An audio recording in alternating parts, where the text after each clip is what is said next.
Your retirement savings are in jeopardy. The banks and Wall Street firms are looking out only for themselves. The markets are confusing and treacherous to navigate without help. The number one financial question is, am I going to run out of money in retirement? Paul Merriman is here to help. Imagine putting your head on the pillow at night without worrying about your bills. Paul Merriman is an educator, award-winning podcaster, and best-selling author whose straightforward advice about retirement savings and managing money has been followed by tens of thousands of people. You have the chance to double or even triple your returns over a lifetime. And the sooner you start, the better off you are. Learn about his 5 life-changing choices to help you grow and manage your money in financial fitness after 50. When you follow my plan, you will have more money with less risk. And best of all, more peace of mind. Here's Paul Merriman.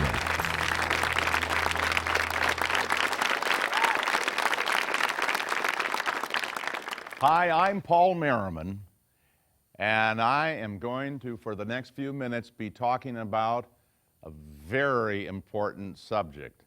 A subject you're going to like to hear about because I'm going to take you through 20 steps to double your income in retirement.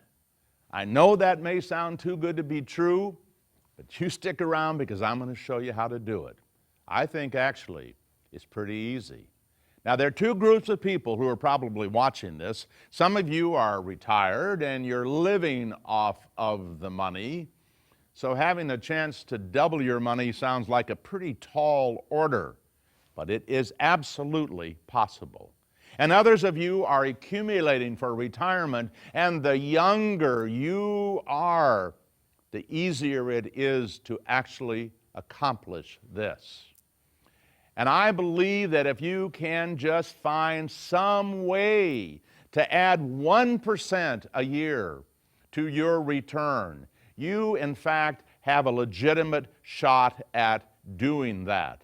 In fact, just one sec, I want to grab a number here that's going to, I think for some of you folks who are actually on the cusp of retiring or are retired, might find very interesting.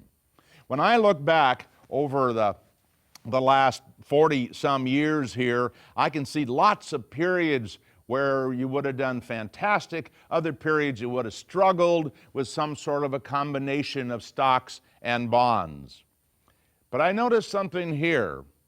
If I have 20% of my money in the stock portion of the portfolio versus 30% of the money in the stock part of the portfolio, and I look over a period of 25 years, in fact, let me take it all the way down to the bottom of the page, over 40 years, give the market every opportunity to give you money or try to take it away, that with the 20% in equities, you ended up with about half the money you started with.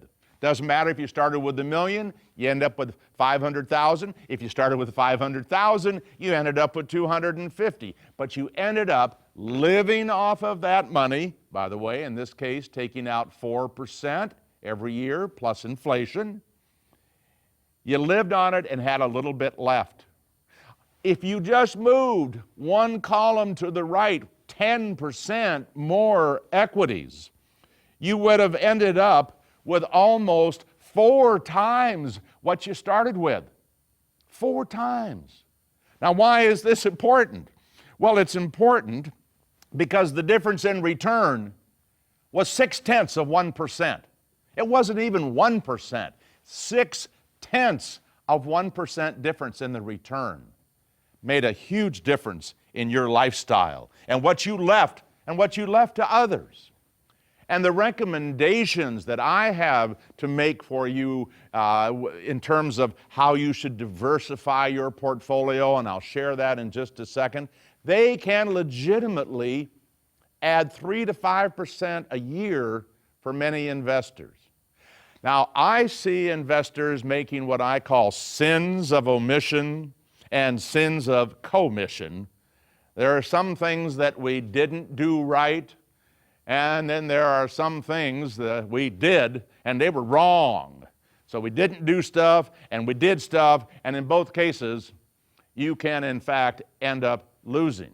So I want to go through and see if I can give you some small steps, easy steps, that will make sure that you do the things you're supposed to do and don't do the things you're not supposed to do. And one of my challenges is that you're all so very, very different. Let me tell you about a tallest airline pilot I ever met. He was a client for many, many years and has passed on since. But he told me the story about how he would go walking with his wife. He was retired, and probably when I first met him, he was in his early 70s. But the reason I remember his height is because he talked about how they would go walking, and on their walks they'd look for coins, and they'd actually, if they found a coin, they would pick it up. And I asked him, I said, is there any particular amount that would cause you at your height to bend all the way down and to pick up a coin? And he admitted that he would, in fact, pick up any coin. He'd walk 2 miles and pick up a penny. Well, I asked him if he would walk 5 miles to pick up a penny. No, he wouldn't do that. In fact, it turned out that in order to get him to walk 5 miles, he'd probably have to bend over and pick up a $20 bill. So we all have kind of a point that we would see something worthwhile, and then there's a point at which it sounds like, that's just too much. You're asking too much of me. So my hope is that the things I'm going to share with you now, that I'm not asking too much of you.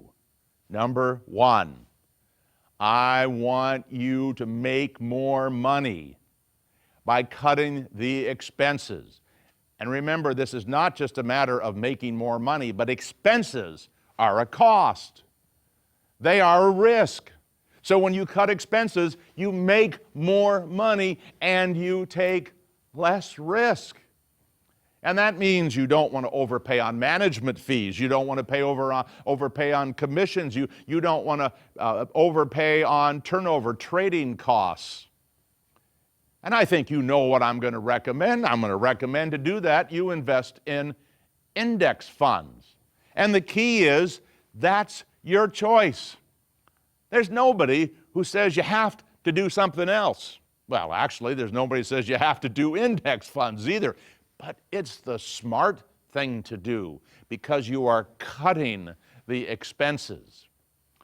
And number two, it makes a difference if you save more. Now, this seems like a pretty cheap way to make a better return, to save more, but people oftentimes don't sit down and make a plan about how much they're going to save. And they can save 1 or 2 or 3% more. And where it really makes the difference is if the company is matching that 401k contribution. This is something that you are in control of. So I want you to think about just saving a little bit more, and especially if there's a match involved. Now, number three, I want you to raise your equity commitment, the stock portion of your portfolio. You don't have to raise it a lot. You could go from having 50% in equity to 60% in equity. There are a lot of what they call target funds. And I think target funds are a great way to invest, but when you're 25 years old and you put your money in a target fund, they're going to have 10% of your money in bonds. And I want you to know that 10% is costing you about 0.5% a year. In other words, wherever you are right now in your equity ownership in your portfolio, if you can raise it 10% and live with that additional risk, you would then in fact make about 0.5% more per year. And as I told you a few minutes ago, 0.6%, almost the same amount, created a huge difference.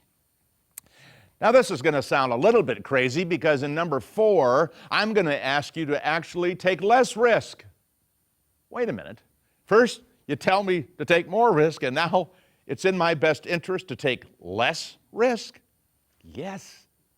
Because if in taking that lower, slightly lower, or whatever amount lower, you're able to stay the course, because the biggest enemy of success tends to be when people give up. They get beyond their risk tolerance, and then in that period they get beyond their risk tolerance, they go to cash, and then they have no idea how to get back in and get back on the horse to see if they can do well over the long term. So I'm suggesting that if you're very thoughtful about how much you have in fixed income, how much you have in equity, know the risk of loss with those combinations, better chance to stay the course. Now, number 5 is to add small companies to your portfolio. And what happens if you add small companies to your portfolio? Well, based on whether you look at 40 years or you look at 80 years worth of evidence, you will see that adding small cap adds about, again, small companies, what they call small cap, adds about 0.4%. Whoa, now that's a big deal. I'm happy if I can find a way to add 0.1%, but 0.4% to the return by adding small cap. Now, we can also add value. Those out-of-favor companies. We know the out-of-favor companies historically have had a better return than the real popular companies. And what history shows us is that you add value to the portfolio, you can add another 1.3. Now that is a huge addition to the return. And by adding the value, because value doesn't go up and down with growth, by adding that value, you actually tend to reduce the risk. Another bonus: more profits, more money, less risk. Now let's see what else we can find. What other asset class might help us make more? Well, it might be a little bit uncomfortable, but my 7th suggestion is you add internationals.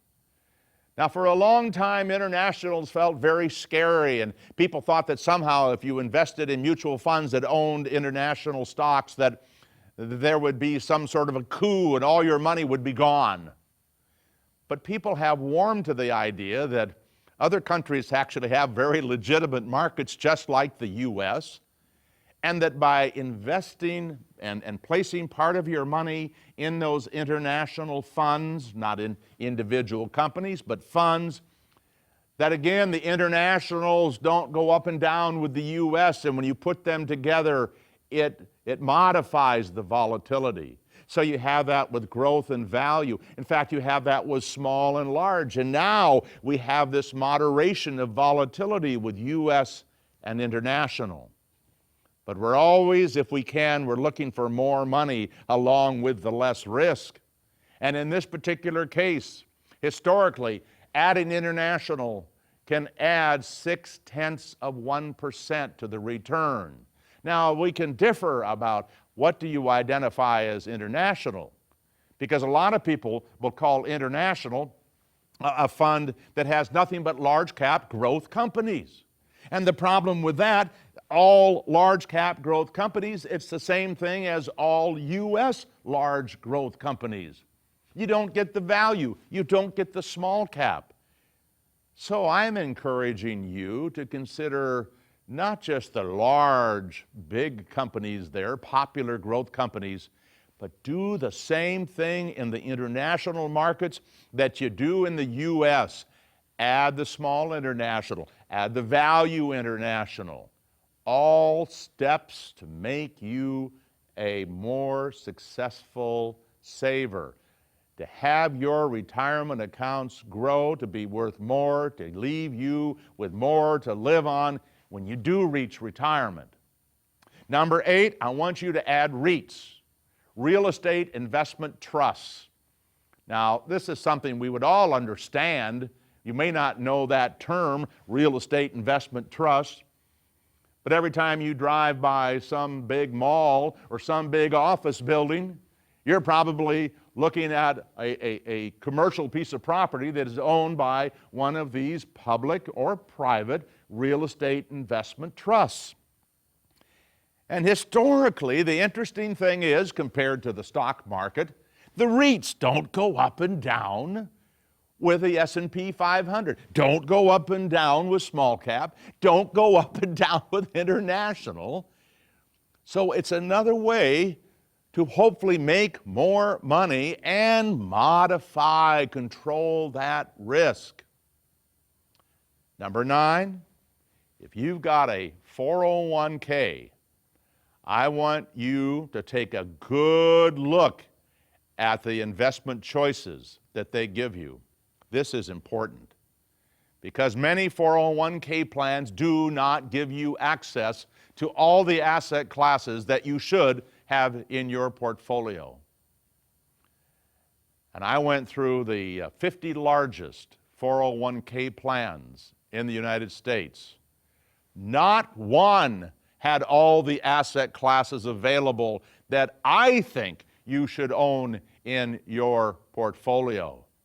So what you can do is you can use the 401k right up to the match. Company matches the first 3%, you put in that first 3%, get all that match, but then if you want to pick up those additional asset classes that give you higher returns, make more money, and reduce the risk, you do that inside of your IRA and your spouse's IRA. It's a very smart thing to do. And of course, number 10, you want to take advantage of all the tax-efficient investments. You want to take advantage, of course, of your IRA, your 401k, and 403b.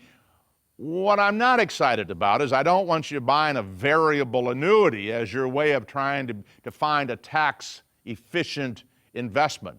Actually, variable annuities at the end of the day, and that's an insurance product, huge profits for the salespeople, but rarely in your best interest. But other than that variable annuity, I want you to take maximum advantage of your IRA, your 401k, etc. Now, number 11, I want you to set up your 401k so you deduct not $50 a paycheck, not a dollar amount. I want you to set it up so it's a percentage of your pay. And the reason I want it to be a percentage is because when you get a bonus, when you get a raise, I want immediately to have you saving more money. That is going to help you in the long run.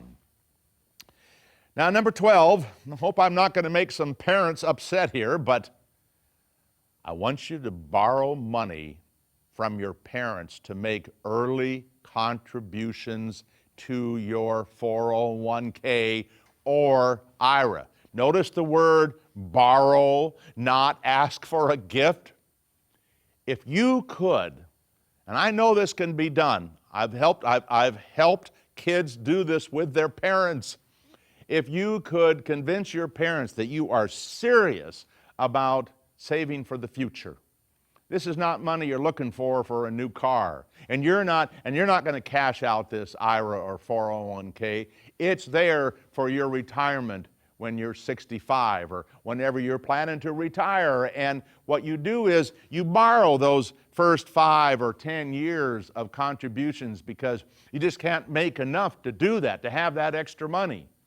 And then at the end of that 5 or 10 year period, you pay them back. You pay them back with interest.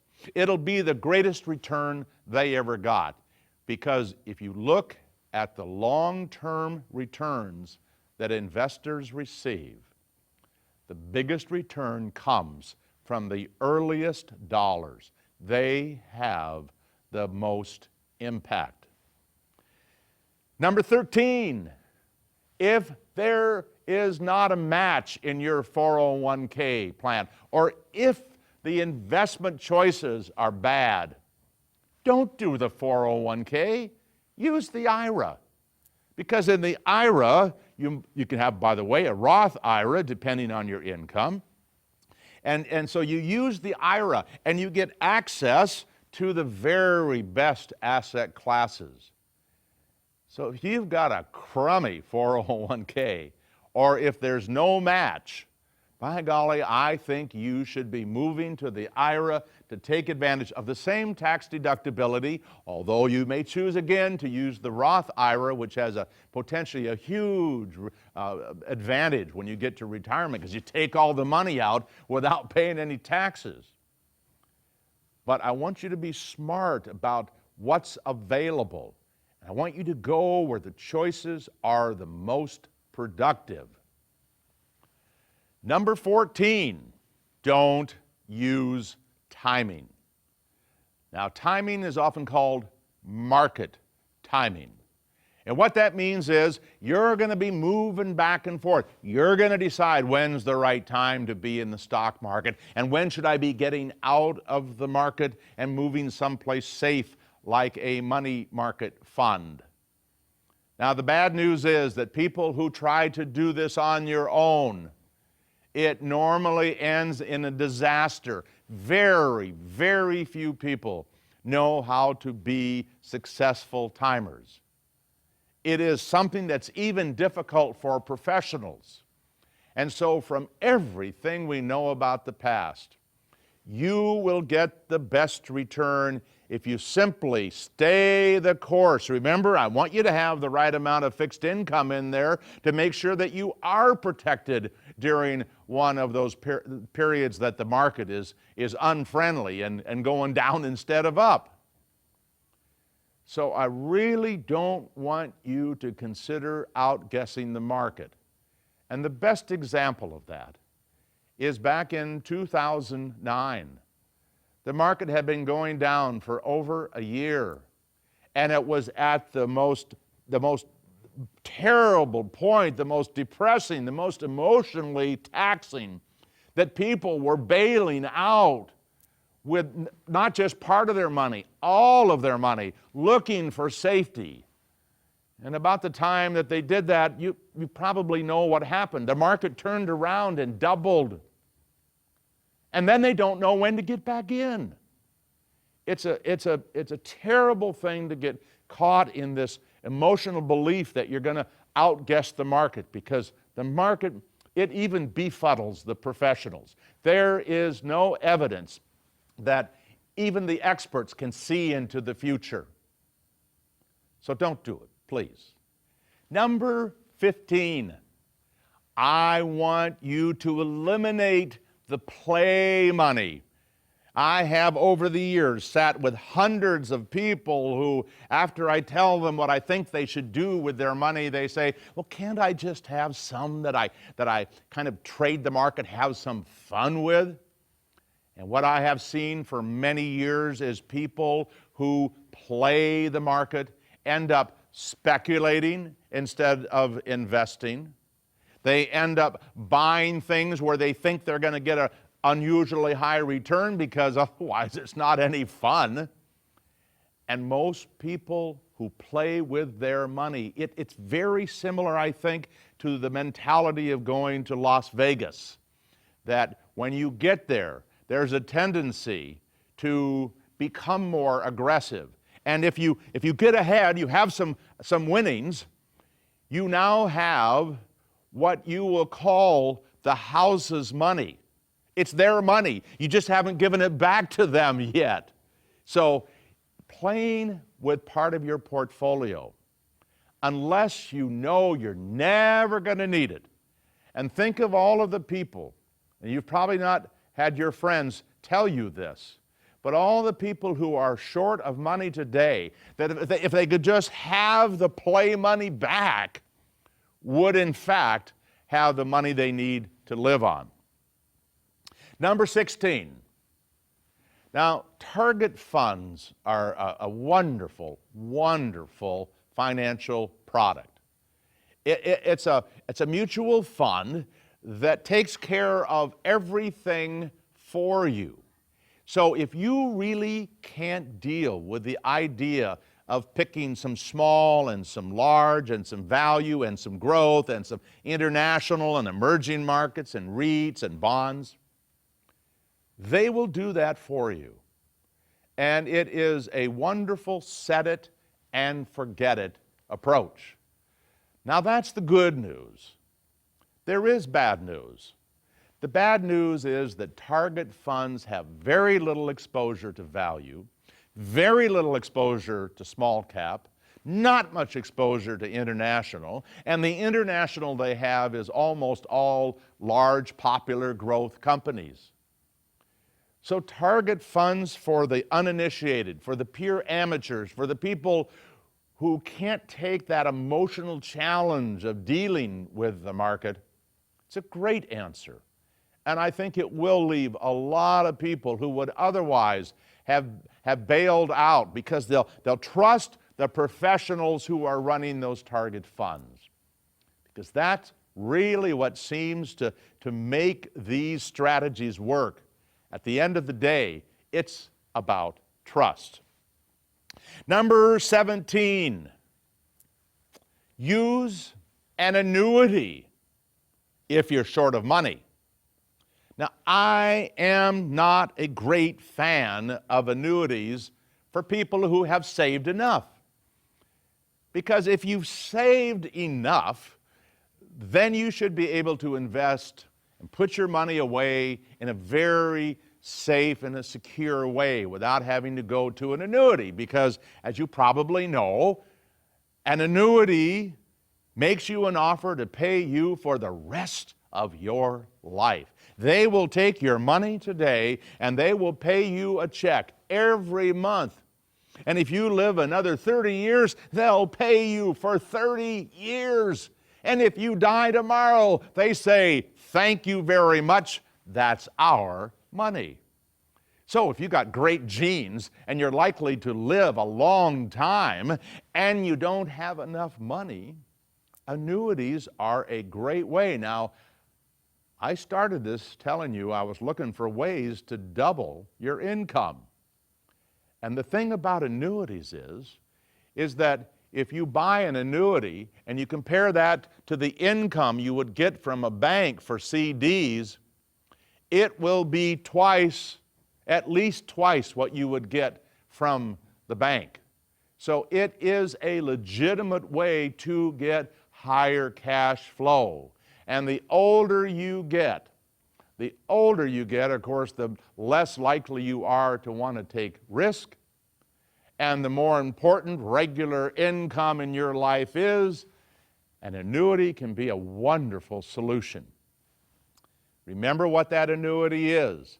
It's the insurance company saying, I promise to pay. An insurance company, not the U.S. government, an insurance company. So make sure it's a very good insurance company. And number 18, if this is a biggie, you put everything on automatic. That's the way I invest. I put my money aside automatically. I put it into certain mutual funds automatically. And when I get to retirement, it will be taken out automatically. I know step by step what I expect of myself in putting money aside, and I know step by step what I expect out of my portfolio to pay me back in retirement, all automatically. And the reason I do it that way is because I never second-guess myself. The minute we leave the world of mechanical money management or automatic money management, we are in the world of emotions, and we are at risk of doing things that are more harmful than helpful. Now, this next one is an interesting challenge. People will ask me, how much do I need to save before I can retire? Well, it depends on what kind of retirement that you want. I think that if you save enough, and we figure out what your cost of living is, and let's say it takes $500,000 in order to meet the need for $20,000 a year, 4% of the $500,000. Let's say that's what you needed. And you're 65, many years to live. And that would assume that you'd have adjustments for inflation, and so the amount you would take out would grow over time. 4%, that's it. Any more than 4%, and people in our industry would say, you're taking a risk. You're going to run out of money before you run out of life. But let me tell you how to take out 5%. It's easy. You oversave. Instead of saving $500,000, let's say you didn't retire until you were at $1 million. I know that may take another 10 years. Maybe you'll get lucky, it'll take another 5 years, who knows? But it will take more time.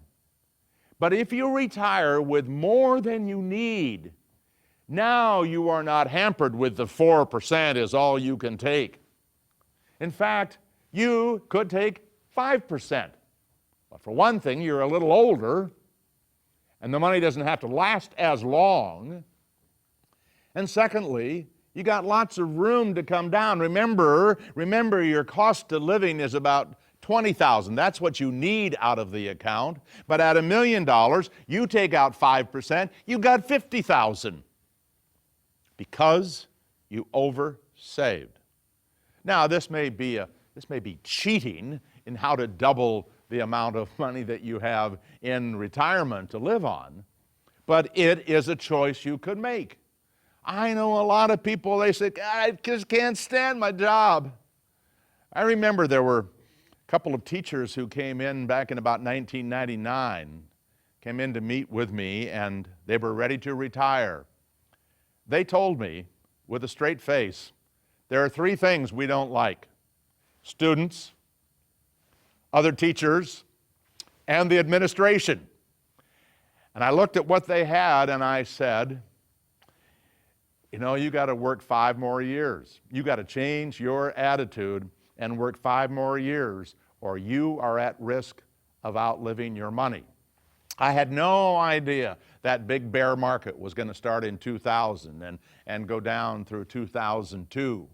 No idea, but I did know what they had, and I did know that they didn't have enough.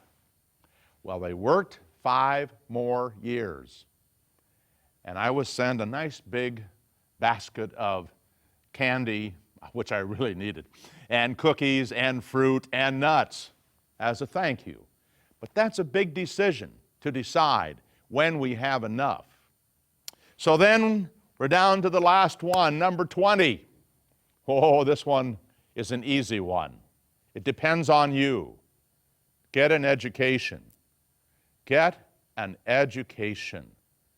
There aren't very many books that you have to read.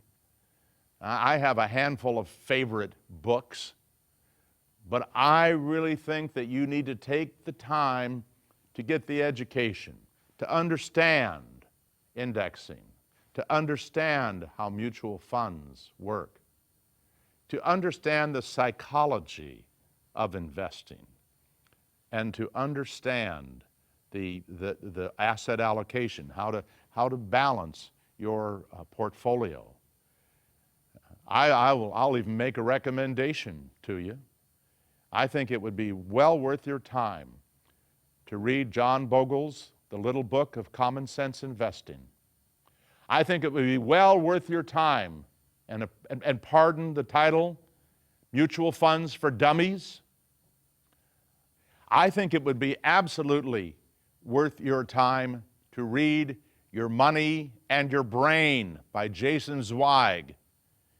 If you feel a little unsettled about money decisions, and you know some friends who seem a little wacky about money decisions, you read that book and you will get an idea of how nutty we really are around money decisions. It's a fascinating, fun read about the psychological end of money and investing your money. And of course, I hope you read mine. Now, not only is this a matter of getting the education, but I want you to go back and I want you to deal with these 20. You may say, oh, God, Paul, that's way too many. This is too much. I'm overwhelmed. Well, I want you to do me a favor. I want you to just, when you get up tomorrow morning, I want you to count the number of things you learn to do in the first hour after you get up. From turning on the coffee without burning yourself, to dressing yourself, to being able to drive to work. 20 things is nothing. You can do it. And the reason I think you will do it is because you put these 20 together, and it's not about doubling the income in retirement. I believe for many of you, it could be tripling that income, and I hope you do it. Thank you. Thank you very much. Thank you.